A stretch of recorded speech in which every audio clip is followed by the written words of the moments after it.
Bonjour à tous et bienvenue dans cette nouvelle vidéo où, comme vous avez pu le constater dans le titre de celle-ci, aujourd'hui on va parler de politique et du rapport qu'on a face aux politiciens. Entre nous, ça change des vidéos sur le pass sanitaire, même si c'est difficile de faire abstraction de ce sujet. Pour ceux qui me découvrent avec cette vidéo, depuis bientôt 2 ans, je ne fais que parler de la dictature sanitaire, parce que c'est un sujet qui m'a traumatisée et qui continue de me traumatiser. Si le cœur vous en dit, vous pouvez aller voir mes précédentes vidéos, et comme ça vous comprendrez pourquoi ce sujet me préoccupe autant. Mais ce qui me préoccupe le plus en ce moment, c'est l'avenir. C'est 2022, la fameuse année des élections présidentielles. Je ne sais pas pour vous, mais malgré l'intensité de ce quinquennat sous Jupiter Ier, avec la crise économique, les gilets jaunes, la crise du Covid et tout ce qu'on a vécu à cause de ça, j'ai trouvé que ces 5 dernières années sont passées très vite, à tel point que je me rappelle de l'élection 2017 comme si c'était l'année dernière. Ou alors je dois rajouter les élections de 2017 dans ma longue liste de traumatismes. Ça commence à faire beaucoup là quand même. Qui suis-je pour parler politique alors que je ne suis rien ni personne? Eh bien justement, c'est parce que je ne suis rien ni personne que je me permets de donner mon avis, parce que je subis de plein fouet les décisions politiques et que ça a des répercussions sur ma vie. Je suis la principale concernée et la mieux placée pour rendre des comptes. Autrement dit, je n'ai plus que ça à faire maintenant étant donné que je n'ai plus de travail à cause des décisions du gouvernement pour lutter contre le Covid. Merci, cher président. Dans ma vision très naïve de la politique, le gouvernement est censé nous protéger, pas nous asservir. C'est un sujet qui me tient à cœur en ce moment, car c'est toujours le même schéma qui se répète à chaque fois que les élections arrivent. Maintenant que j'avoisine la trentaine, la joie indescriptible d'être une femme qui vit, je peux me permettre de dire que j'ai du recul par rapport à la politique française et de constater que depuis le début de mon existence, absolument rien ne change en politique. Ou lorsque quelque chose change, c'est pour l'avoir dans le cul. Je pense que si vous êtes plus âgé que moi, vous avez dû en voir défiler des pingouins en costard. Et je suis sûre que votre vie n'est pas plus réjouissante que la mienne, et vous aussi vous avez le droit à de belles promesses électorales qui ne se sont pas réalisées. Ou lorsque celles-ci se sont réalisées, ce n'était pas dans votre intérêt. Merci, la République. Je pense que je ne vous apprends rien si je vous dis que les politiciens n'en ont strictement rien à foutre de nous. Nous ne sommes qu'une masse électorale à conquérir et à convaincre de voter pour eux. Même Zemmour, il est comme ça. Si vraiment il se présente et qu'il arrive à avoir ses 500 signatures, il nous considérera comme une masse électorale à convaincre, si ce n'est pas déjà le cas. Je pense que les pro-Z ne vont pas m'apprécier dans cette vidéo et ni les anti-Z. Désolée pour ça, mais au bout d'un moment, il faut arrêter d'être naïf en politique, sinon vous allez vous prendre le mur de la réalité en pleine poire et ça va faire mal. Le système électoral est tellement cadenassé qu'il faut avoir 500 signatures, avoir 500 maires dans la poche pour pouvoir se présenter. Ce qui fait qu'on a toujours les mêmes partis et qu'on se retrouve avec des candidats déjà présélectionnés à l'avance qui nous sont mis à disposition. Des candidats déjà validés par le système. Comment veux-tu croire en la démocratie avec un système d'élection aussi pourri à la base ? Pour moi, la politique est une immense pièce de théâtre où tout est orchestré, tout est paramétré, rien n'est laissé au hasard. Et c'est là où on rentre dans cette dimension complotiste que beaucoup de personnes détestent. C'est jamais agréable de s'entendre dire que tout est organisé et que si nous sommes dans la merde, c'est que ça a été voulu, réfléchi et étudié pour. Si les gens pensent que la politique française est désastreuse, c'est à cause des politiciens qui sont incompétents. Pour que la France aille mieux, il suffit juste d'enlever ces acteurs incompétents et les remplacer par d'autres. J'ai très envie d'adhérer à cette pensée-là, sauf qu'on peut constater qu'à chaque changement de membres de gouvernement, de députés, de ministres, de secrétaires d'État et consorts, on peut constater que les choses n'évoluent pas et tout va dans le sens de la destruction de la France. Où sont passés tous ces députés pour voter contre le pass sanitaire? Ils sont pas payés assez cher ces gens-là pour faire leur taf? En plus, ils sont même pas vaccinés, donc pas d'excuses pour être en arrêt maladie. Voter des lois qui concernent que le peuple et eux sont bien gentiment épargnés, là il y a du monde. On peut pas dire qu'il y a de l'incompétence. Bien sûr qu'il y a des politiciens incompétents. Je ne suis pas dans le négationnisme du politicien qui ne sert à rien. On pense très fort à Marlène Schiappa et à Anne Hidalgo, Même avec des diplômes, la place de la femme est à la cuisine n'a jamais été aussi vrai. Ou alors ces personnes incompétentes ont été sélectionnées exprès justement parce qu'elles ne sont pas très douées, ce qui renforce cette conviction qu'il suffit de les remplacer pour que tout rentre dans l'ordre. C'est ça qui est génial avec la politique, c'est qu'on a tout un champ des possibles qui s'offre à nous pour justifier pourquoi la France est autant dans la merde. Soit c'est fait exprès et qu'il y a un plan machiavélique, c'est la version complotiste, soit c'est une succession de mauvais choix de la part des politiciens qui n'ont pas très bien étudié le sujet, c'est la version hasardeuse, ou soit c'est les deux. Pour ma part, je mise plus sur la version complotiste. Pour moi, nos dirigeants savent très bien ce qu'ils font. Pour donner un exemple récent, supprimer des lits d'hôpitaux, suspendre des soignants en pleine crise épidémique, waouh, GG les gars, ce n'est pas de l'incompétence, c'est que c'est voulu. Ou alors c'est un aveu que la crise du Covid n'est pas si importante que ça et qu'on peut se permettre le luxe de supprimer des lits et de se passer de soignants. Et sans oublier El Famoso, vaccination obligatoire contre le Covid, sinon t'es exclu de la société, qui concerne la France mais également d'autres pays. Big up à l'Australie, l'Italie, le Canada, Israël et j'en oublie. Difficile de penser que ce n'est qu'une succession de mauvais choix des dirigeants. Quand on emploie énormément de moyens pour mettre en place un pass sanitaire avec de la propagande médiatique, des affiches, des instaurations de lois, d'installation de bornes de QR code, ce n'est pas pour l'enlever du jour au lendemain et ce n'est pas le fruit du hasard. De toute façon, comme on n'est pas dans les petits papiers, on ne sera jamais, on ne peut que supposer. Je me dis que quand un pays est capable de mettre sa population en confinement, d'instaurer un couvre-feu, de fermer ses frontières, de mettre en place un passeport sanitaire avec beaucoup de moyens déployés pour qu'il soit mis très rapidement, on est capable de faire beaucoup de choses en France. Il suffit juste de le vouloir. Je ne sais pas pourquoi, mais pour moi, tout ce petit manège n'est qu'une démonstration de force pour prouver qui c'est le patron. Et voilà, j'ai encore parlé de la dictature sanitaire alors que ce n'est pas le sujet de la vidéo. Quand je vous dis que ce sujet me traumatise, je ne vous mens pas. Alors, pour parler d'Éric Zemmour, parce que c'est un peu le titre putaclic de ma vidéo. Je ne suis ni une pro ou une anti-Zemmour. Je pense comme beaucoup d'entre vous, il y a des choses pour lesquelles je suis d'accord avec ce qu'il peut dire et d'autres moins.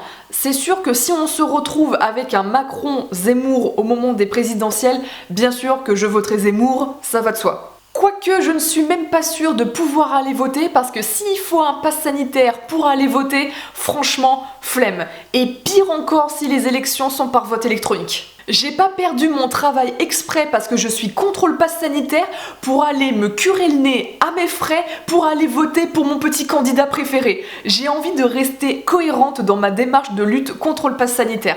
Sinon, ça veut dire que je ne suis pas mieux que les personnes qui se sont fait vacciner par pure complaisance. Je pense que ça serait hypocrite de dire que Zemmour n'est pas un candidat des médias. Depuis quelques mois, les médias ne font que parler de lui, que ça soit en bien ou en mal, peu importe, le plus important, c'est qu'on parle de lui. Et dans cette manière de faire, j'avoue, ça ne me réjouit pas des masses, car ça me rappelle l'époque où les médias faisaient exactement la même chose en 2016 avec Macron. À la différence, c'est que Zemmour n'est pas quelqu'un qui sort de nulle part. On le connaît déjà depuis longtemps, car on a l'habitude de le voir sur les plateaux télé, à la radio. On sait qui il est, on connaît ses idées, et ses convictions. Ce qui fait sa force, c'est qu'il plaît énormément à la droite. Et j'ai l'impression qu'il plaît énormément aux jeunes, aux moins de 30 ans, avec toute la question de l'identitaire, de l'immigration, du grand remplacement, de l'islam, qui sont des préoccupations dites de droite. Qui fait qu'il a réussi à conquérir tout cet électorat-là qui sont déçus par la Macronie et ne se retrouvent plus dans la France actuelle. Ce qui fait qu'on a ce petit truc du « Ah, je le connais, j'ai confiance en lui, je sais qu'il ne me décevra pas et c'est lui qui viendra libérer la France. » Voir tout cet engouement autour de lui fait plaisir à voir. Ça donne ce sentiment d'appartenance. Soit on est pro-Z, soit on ne l'est pas. C'est marrant de voir le rapport qu'on a face aux candidats.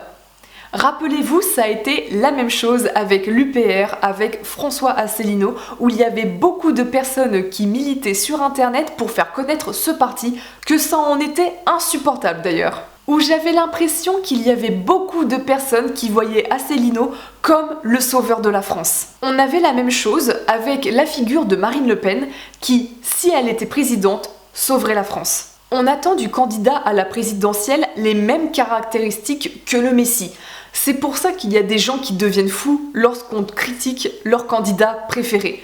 Le blasphème s'applique aussi en politique. En fait, on est toujours dans cette attente passive que quelqu'un vienne nous sauver. Moi-même, j'avoue, j'ai ce sentiment-là quand je vois Zemmour. Je suis dans l'attente d'un homme providentiel qui vienne à nous, nous libère, nous sauve, parce qu'on a besoin d'être sauvés, parce qu'on va tous mal, surtout nous les pauvres. Le pays n'a jamais été autant au bord du gouffre. Est-ce que Zemmour est l'homme providentiel tant attendu?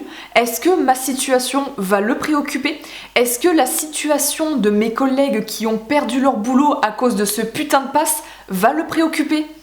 Je doute fort. Est-ce que Zemmour est quelqu'un qu'on fait monter pour être sûr qu'il se retrouve face à Macron pour lui assurer sa victoire? Ou alors est-ce qu'on va se retrouver encore avec le Rassemblement national versus Macron? N'oublions pas que la masse est facilement manipulable. Macron a été élu juste parce que les médias nous ont demandé de voter pour lui. Ou alors est-ce qu'il va y avoir un nouveau candidat qui va popper de nulle part, mais comme on va nous le présenter comme étant jeune et dynamique, donc ça va, c'est cool? Ou alors est-ce que le prochain président sera une femme, comme l'avait prédit Jacques Attali à une époque? D'ailleurs, je sais pas si ce truc-là est toujours d'actualité. L'idée qu'il puisse exister quelqu'un qui redressera et restaurera le pays est un concept qui me plaît beaucoup. Malheureusement, tant qu'on sera dans ce système de vote républicain où on devra voter pour un candidat déjà sélectionné à l'avance, c'est sûr qu'on ne verra pas de grands changements dans nos vies. Les dés sont truqués, on ne peut que être déçu du résultat et avoir toujours ce sentiment perpétuel de se faire avoir. Et à la fois toujours continuer de croire que les choses peuvent changer si on change de président. On ne remet jamais en question le système, c'est toujours l'individu qu'on remet en question, alors qu'on oublie que c'est un acteur dans cette immense pièce de théâtre. C'est bien déprimant tout ça. De toute façon, peu importe qui ça sera, il ne faudra pas s'attendre à de miracles. La crise du Covid m'a remise en question sur plein d'aspects dans ma vie. Personnelle, professionnelle, spirituelle, et ma vision de la politique a également changé. Je me surprends d'avoir des pensées royalistes. Vous voyez, ça arrive même à des gens bien. Parce que quitte à être dans de l'obéissance, de l'assujettissement, de voir un politicien comme un messie et être dans cette attente d'être sauvé, autant nous coller un roi. Je suis sûre que dans nos vies de tous les jours, on ne constaterait pas de différence. Au-delà de ça, je ne crois plus du tout en la démocratie. J'ai tellement été déçue du comportement des Français face au Covid, je suis tellement tombée de haut que pour le coup, on peut dire que j'ai pris l'arrêt de pile. Voir cette masse incapable de réfléchir et se contenter d'obéir aux ordres pour être sûr de toujours bénéficier de leur petit confort personnel, franchement, ça m'a déçue de voir ce comportement. Il suffit de dire aux Français de voter pour tel candidat, ils vont le faire. Faites ce que vous voulez, mais votez Macron. Avec du recul, c'était une belle prophétie autoréalisatrice. Au départ, lorsque Macron est arrivé au pouvoir en 2017, j'étais persuadée que les élections étaient truquées, car pour moi, il était inconcevable que les Français soient autant influencés par les médias. Depuis 2020, j'ai radicalement changé d'avis par rapport à ça. Maintenant, je pense que les Français ont réellement voté pour lui juste parce qu'on leur a demandé de le faire et qu'on a brandi l'épouvantard. Oula, attention, l'extrême droite, danger, allez les petits castors, faut faire barrage. Et les Français continueront de voter pour Macron ou autre candidat soigneusement sélectionné si on leur demande de le faire. On demande aux Français de porter un masque et de se faire piquer tous les 3-4 matins. Ils vont le faire sans trop se poser de questions. Les Français ont l'habitude d'obéir aux ordres et il en a toujours été ainsi.